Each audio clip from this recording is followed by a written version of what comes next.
하나님 말씀 시편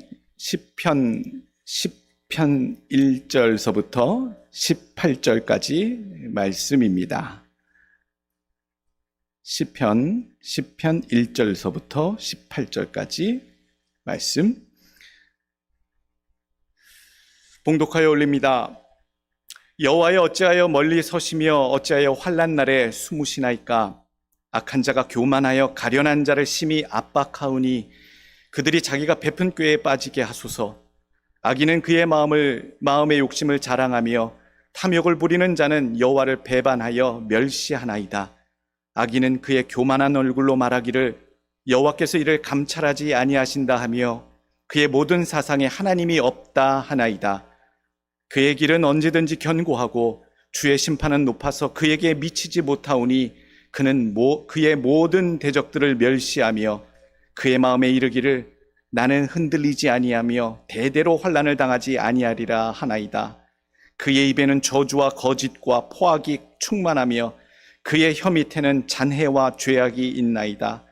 그가 마을 구석진 곳에 앉으며 그 은밀한 곳에서 무죄한 자를 죽이며 그의 눈은 가련한 자를 엿보나이다.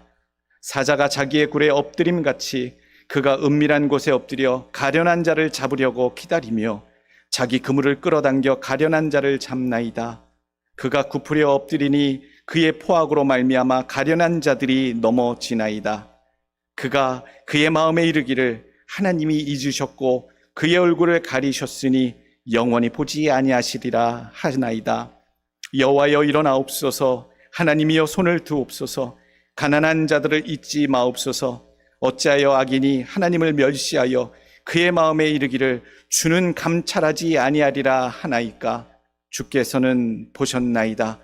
주는 재앙과 원한을 감찰하시고 주의 손으로 갚으려 하시오니 외로운 자가 주를 의지하나이다. 주는 벌써부터 고아를 도우시는 이시니이다. 악인의 팔을 꺾으소서. 악한 자의 악을 더 이상 찾아낼 수 없을 때까지 찾으소서. 여호와께서는 영원 무궁하도록 왕이시니 이방 나라들이 주의 땅에서 멸망하였나이다. 여호와여, 주는 겸손한 자의 소원을 들으셨사오니 그들의 마음을 준비하시며 귀를 기울여 들으시고 고아와 압제당하는 자를 위하여 심판하사 세상에 속한 자가 다시는 위협하지 못하게 하시리이다. 아멘. 오늘 주신 한 말씀의 제목입니다. 나는 끝까지 하나님께 맡깁니다. 오늘 말씀 제목 삼았습니다. 시라는 문학의 특성상 마음의 아름다운 것들을 문학적으로 표현한 것이 시라고 부르지요. 아름다움을, 마음의 그 아름다움을 언어로 표현한 문학, 그걸 시라고 합니다. 성경 중에서도 이렇게 시처럼 기록되어진 성경이 오늘 말씀 시편입니다. 시이지요. 시라는 것이 어떤 것입니까? 그것을 읊을 때마다, 묵상할 때마다 그 시를 지은 그 자아의 그 아름다운 마음과 심성이 공통적으로 공감이 되며 느껴지며 은혜가 나누어지는 것이 시의 매력이라 할 수가 있겠습니다. 시편을 많이 접해 보셨을 텐데요.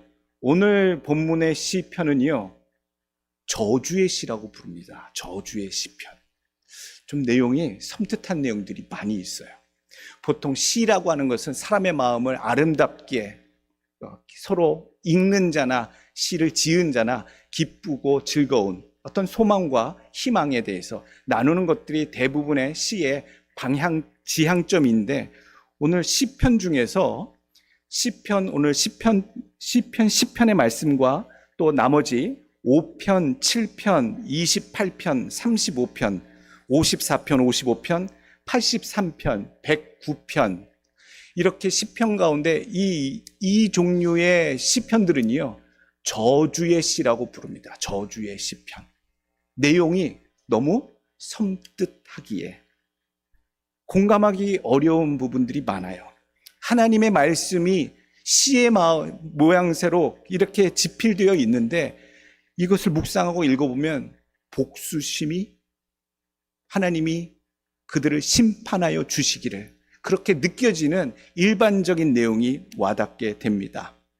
우리는 그렇게 배웠잖아요. 원수를 복수하는 것이 아니라 원수까지도 사랑하라 라고 했는데, 이 시편의 오늘 기록자, 사실 5편, 7편, 10편, 28편 쭉 보게 되면 대부분 83편 아삽의 시 빼고는 대부분 시편 가운데 나온 저주의 시라고 불리우는 것들은 다 누가 지었습니까? 다윗이 지었어요. 다윗이 이 시편들을 지었지요.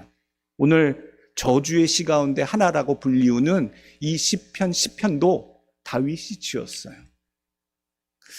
우리는 그렇게 배웠잖아요. 원수까지도 사랑하라. 그렇게 예수님의 이 땅에 오셔서 가르쳐 주신 그 세 계명대로 그렇게 살아가는 법을 배웠는데, 오늘 단순히 원수를 사랑하지 못하고 하나님 심판하여 저를 저주하여 심판하여 주옵소서라고 하는 이 시편을 어떻게 이해해야 하는가? 자세히 살펴보면 다른 차원의 신앙적 교훈이 담겨져 있습니다. 단순히 다른 원수를 사랑하지 못하고 용서하지 못해서 하는 시편의 내용이 아니라 다른 차원의 교훈이 우리에게, 또 신앙적 고뇌가 본문 가운데 결단이 담겨져 있다라는 얘기지요. 압제하는 자 가운데 있습니다. 대적하는 자에게 눌려 있습니다. 대적과 억압에서 어떻게 우리는 벗어나야 하겠는가에 대한 통찰 있는 교훈을 오늘 시편, 오늘 특별히 저주의 시라 불리우는 그 시편들 속에서 어떤 누구를 증오하고 경멸하는 내용의 그 내용 자체가 아니라 그것을 지필하였던 그 시점에 주시는 하나님의 교훈, 내가 핍박받을 때에, 내가 억압받을 때에, 멸시당할 때에, 원수로부터 고통당할 때에 우리가 어떻게 주의 교훈을 받겠느냐에 대한 그런 신앙적 고뇌와 고찰이 오늘 본문 가운데 담겨져 있습니다. 본문에 보게 되면요, 시적 자아가 나와요. 그 시를 쓴 사람의 주인공, 그 시 속에 나와 있는 주인공을 시적 자아라고 하거든요. 여러분들 옛날에 국어 시간에 나왔던 단어잖아요. 시적 자아, 시 속에 있는 주인공. 이 주인공이 누구일까? 우리가 다윗이라고 알고 있어요. 그런데 그 다윗은 오늘 시편 10절, 시편에 자기 자신을 어떤 사람으로 표현하고 있느냐, 계속 반복되는 단어가 나옵니다. 오늘 2절에도 나오고 8절에도 나오고 9절에도 나오고 10절에도 나오고, 이 시를 쓰고 있는 사람은 바로 가련한 자, 가련한 자를 심히 압박하오니, 가련한 자를 공격하려고 엿보고 있사오니, 가련한 자를 잡으려고 하오니, 자기 자신을 이 시편 10편 속에 가련한 자로 표현하고 있어요. 그뿐만 아니라 가련한 자들, 또 12절 14절 보게 되면 가난한 자들이라는 표현도 나오고요, 외로운 자라는 표현으로 표현을 하기도 하였습니다. 근데 공통적으로 보게 되면요, 영어 성경에는 가련한 자들, 가난한 자들, 외로운 자를 빅팀이라고 표현하고 있어요. 빅팀스. 빅팀은 피해자라는 얘기예요. 당하는 사람. 본문 가운데 분명히 다윗은 이 시편을 지으면서 자기의 고통을 하나님께 시를 통해 투영했을 겁니다.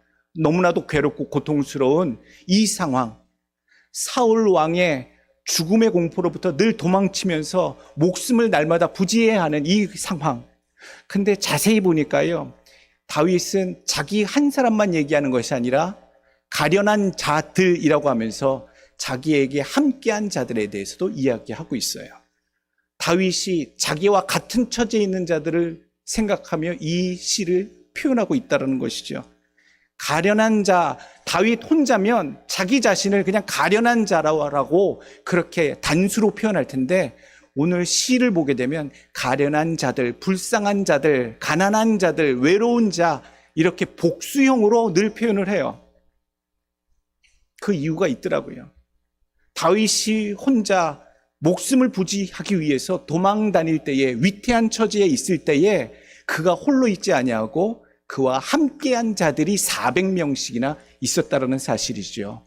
400명의 사람들은 어떤 사람들이었냐면, 성경에 보게 되면 가난한 자들이었고요, 압제를 당하는 자들이었고요, 빚진 자들이었고요. 환난을 당해서 사울 왕의 통치로부터 도망다니며 목숨을 부지하려고 했던 다윗처럼 똑같은 처지에 있는 자들이 다윗을 따라 나선 사람들이었어요.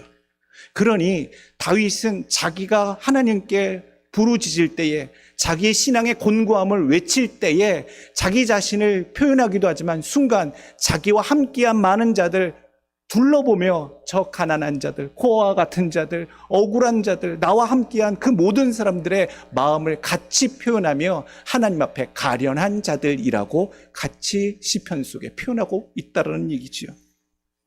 다윗은 그러한 자들과 함께 지내며 그들의 고통과 압제와 사정을 능히 아는 사람이었습니다.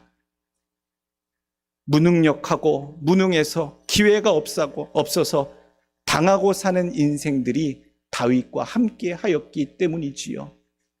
그래서 오늘 성경에, 영어 성경에는요, 빅팀이라고 계속 표현하고 있어요. 빅팀, 피해자들, 매일 세상에 당하고 사람한테 이용당하고 사건 가운데, 환경 가운데 당하고만 사는 인생들에게 오늘 주시는 위로의 말씀이고요.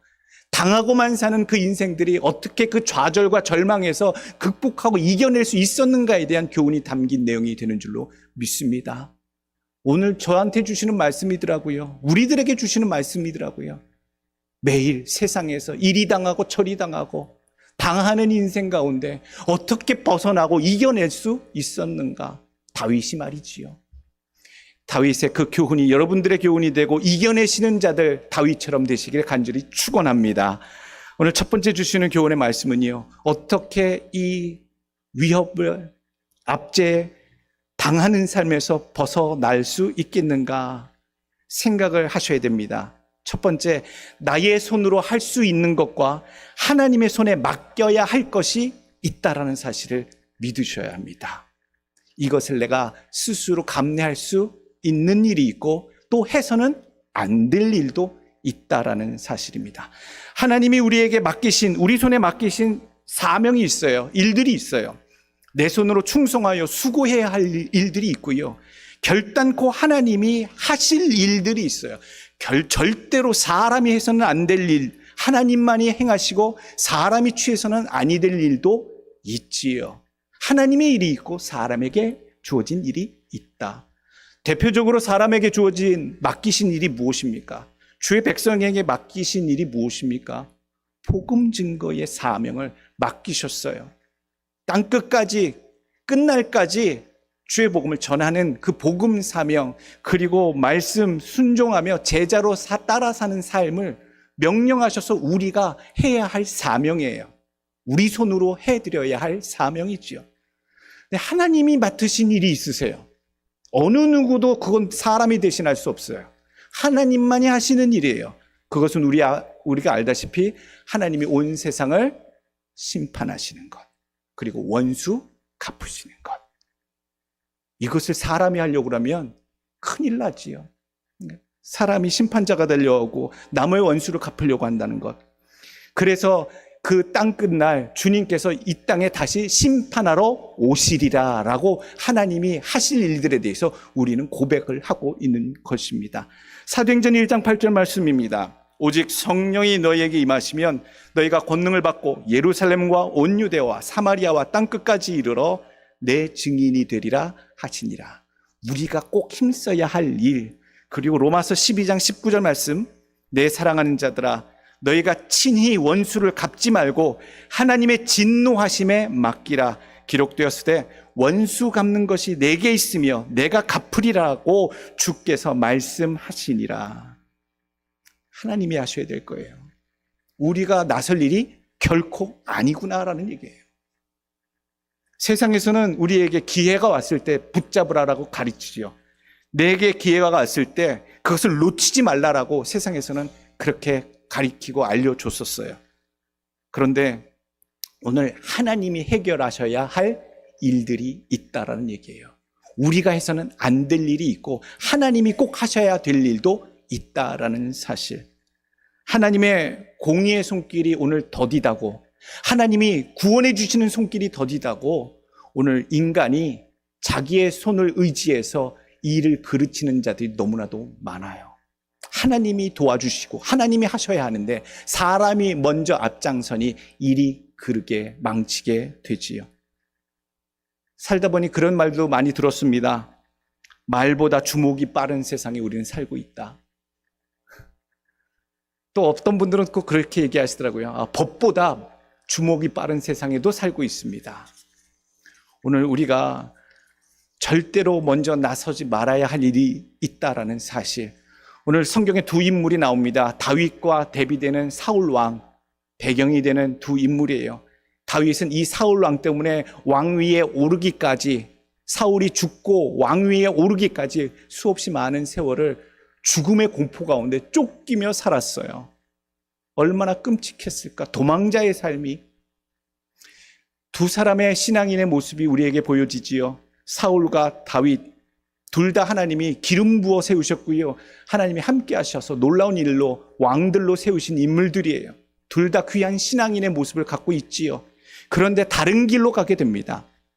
하나님이 꼭 하라 하신 것과 하지 말라 하신 것을 깬 인물, 오늘 사울 왕이 소개되고 있습니다. 사무엘상 13장 10절 말씀, 번제 드리기를 마치자 사무엘이 온지라 사울이 나가 맞으며 무난함에 사무엘이 이르되 왕이 행하신 것이 무엇이냐 하니 사울이 이르되 백성은 내게서 흩어지고 당신은 정한 날에 오지 아니하고 블레셋 사람은 믹마스에 모였음을 내가 보았으므로 이에 내가 이르기를 블레셋 사람들이 나를 치러 길갈로 내려오겠거늘 내가 여호와께 은혜를 간구하지 못하였다 하고 부득이하여 번제를 드렸나이다 하니라. 사무엘이 사울에게 이르되 왕이 망령되이 행하였도다. 왕의 하나님 여호와께서 왕에게 내리신 명령을 지키지 아니하였도다. 그리하였더라면 여호와께서 이스라엘 위에 왕의 나라를 영원히 세우셨을 것이거늘 지금은 왕의 나라가 길지 못할 것이라. 여호와께서 왕에게 명령하신 바를 왕이 지키지 아니하였으므로 여호와께서 그의 마음에 맞는 사람을 구하여 여호와께서 그를 그의 백성의 지도자로 삼으셨느니라 하고, 절대로 해서는 안 될 일을 하잖아요. 전쟁이 일어날 것 같다고, 지금 막 블레셋이 쳐들어올 것 같아, 당할 것 같다고, 백성들이 요동해서 흩어질 것 같다고, 항상 하나님의 선지자, 하나님의 제사장, 성직자들이 제사하고 하나님의 뜻을 구하고 은혜를 입어 전쟁에 나갔던 그 패턴이 있었는데, 왕이요, 사무엘 선지자가 늦게 온다고 그 모든 하나님이 금하신 것을 알면서도 오늘 성경에 얘기하잖아요. 부득이하여 번제를 드렸나이다.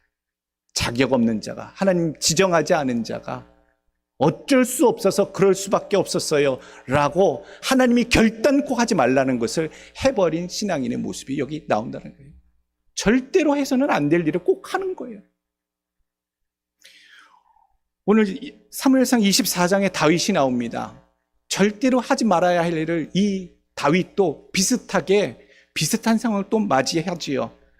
3절 말씀, 24장 3절, 길가 양의 우리에 이른즉 굴이 있는지라 사울이 뒤를 보러 들어가니라. 다윗과 그의 사람들이 그 굴 깊은 곳에 있더니 다윗의 사람들이 이르되 보소서 여호와께서 당신에게 이르시기를 내가 원수를 내 손에 넘기리니 네 생각에 좋은 대로 그에게 행하라 하시더니 이것이 그날이니이다 하니 다윗이 일어나서 사울의 겉옷 자락을 가만히 베니라.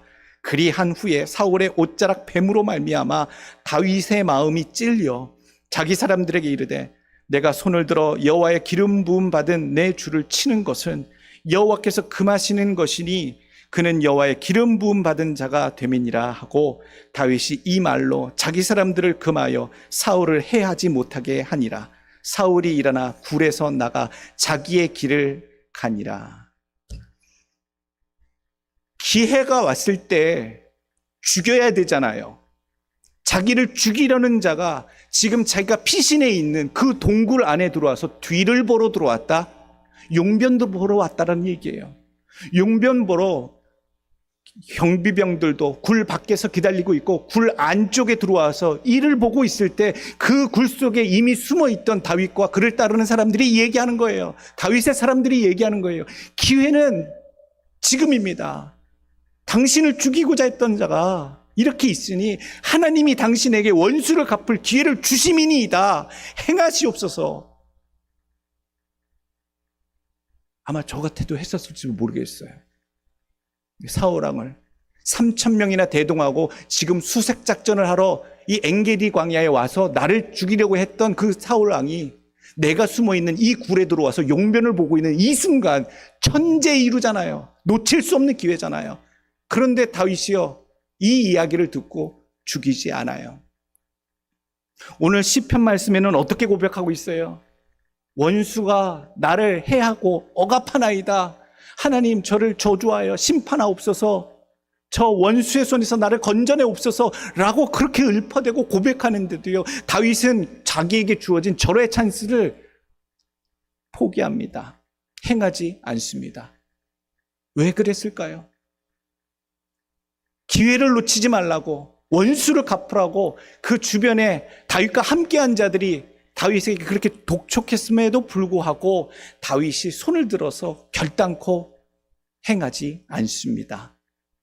하나님이 내게 주신 기회구나라고 여기지 않습니다. 우리가 가끔 그러잖아요. 하나님께서 내게 주시는 말씀이 있는데 우리가 여기저기서 성경의 구석지에 있는 말씀들을 내게 가져와서 아전인수격으로 내 행위와 삶을 합당히 하는 사람들, 오늘 성경에서도 다윗의 사람들이 지금 그러고 있어요. 하나님께서 당신을 사랑하셔서 원수 갚을 기회이니 사울왕을 죽이소서, 행하소서. 근데 이 다윗이요, 그 분위기에 넘어가지 않습니다. 정말로 그런 기회가 왔음에도 불구하고 다윗은 하지 않습니다. 사무엘상 20장 16절 말씀, 이에 요나단이 다윗의 집과 언약하기를 여호와께서는 다윗의 대적들을 치실지어다 하니라. 다윗과 요나단이 맹세를 하잖아요. 다윗을 대적하는 그 원수, 지금은 요나단의 아버지예요. 사울왕이에요. 다윗더러 그 원수를 갚으라고 그렇게 약속하지 않았어요. 하나님께서 직접 다윗을 대적하는 자들을 심판하시라고, 치시리라고 그렇게 약속했는데 다윗은 그 약속을 지키기 위해서라도, 요나단에게 약속을 지키기 위해서라도 하지 않고 있구나. 그런데 더 놀라운 것은 오늘 이야기하잖아요. 하나님께서 기름 부어 세우신 자를 내가 해하지 않겠나이다.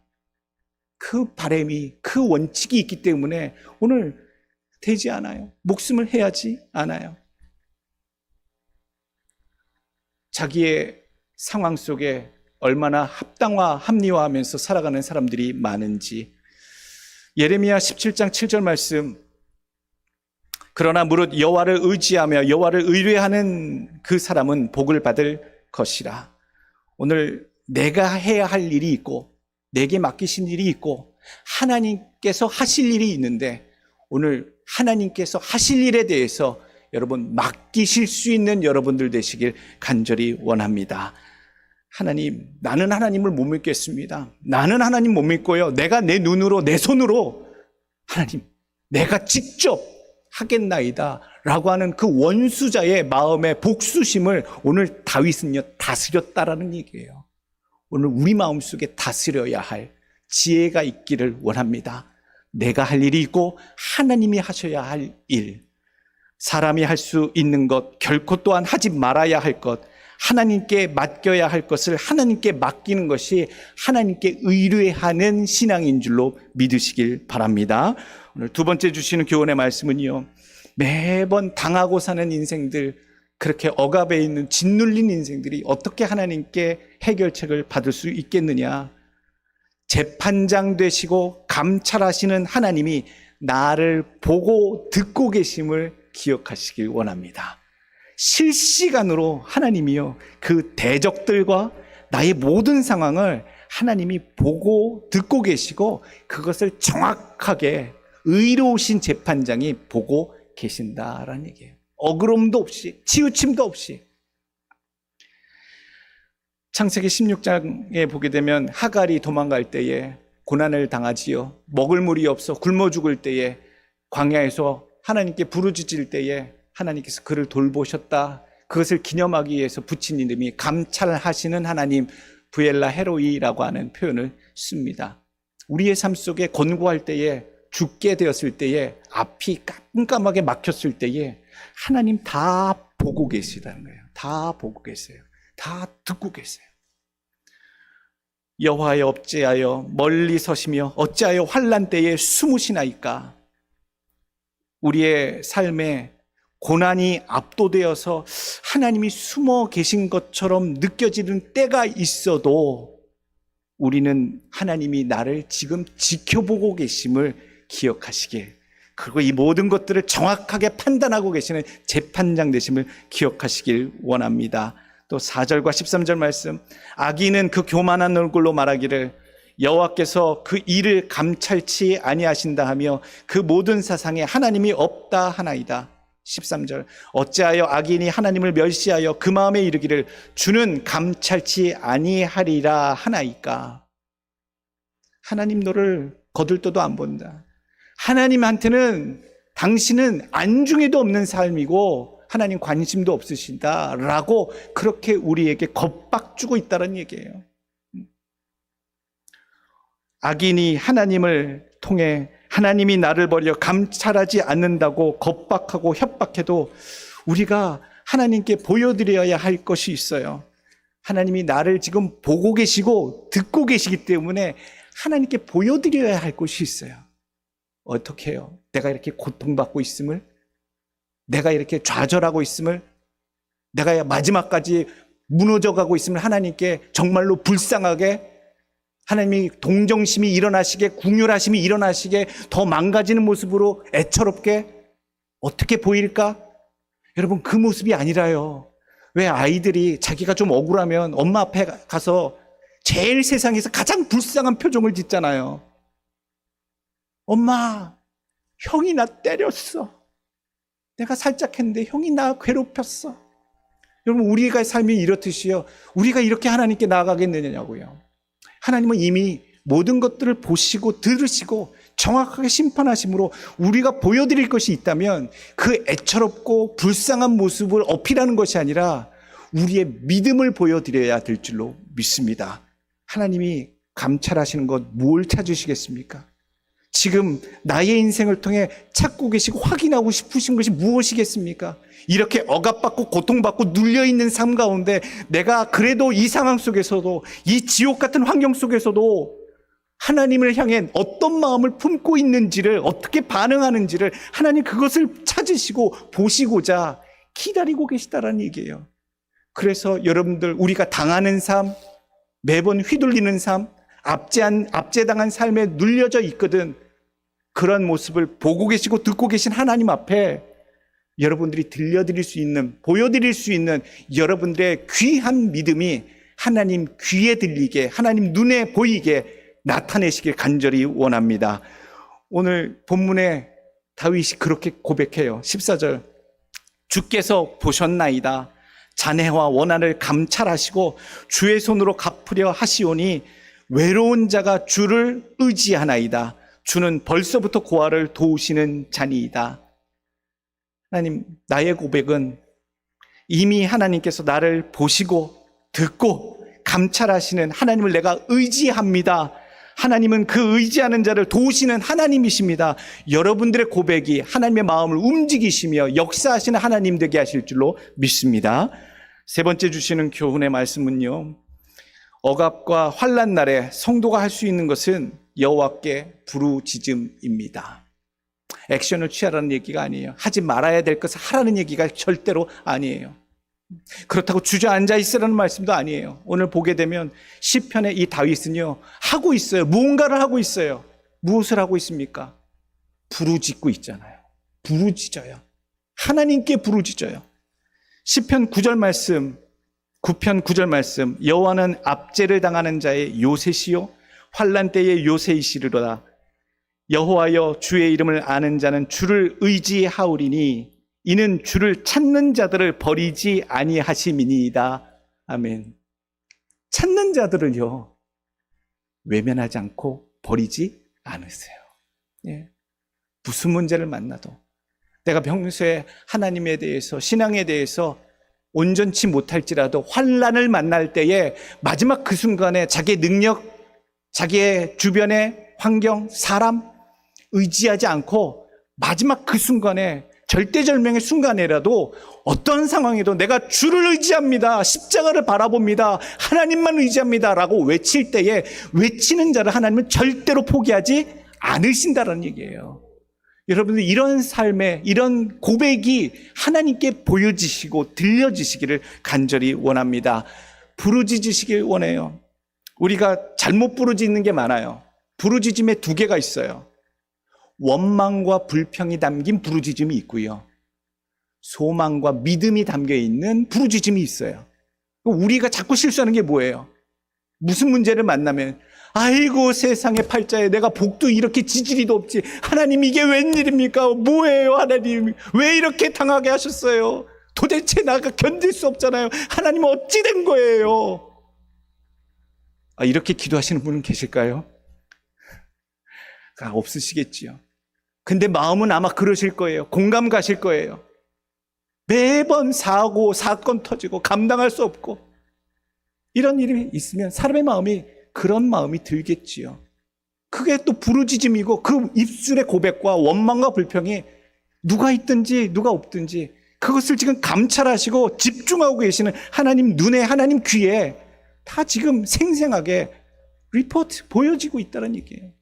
그래서 부르짖되 우리가 어떤 부르짖음을 해야겠느냐, 오늘 믿음의 부르짖음, 소망의 부르짖음이 하나님께 분명히 보여드릴 수 있도록, 들려드릴 수 있도록 하시길 간절히 원합니다.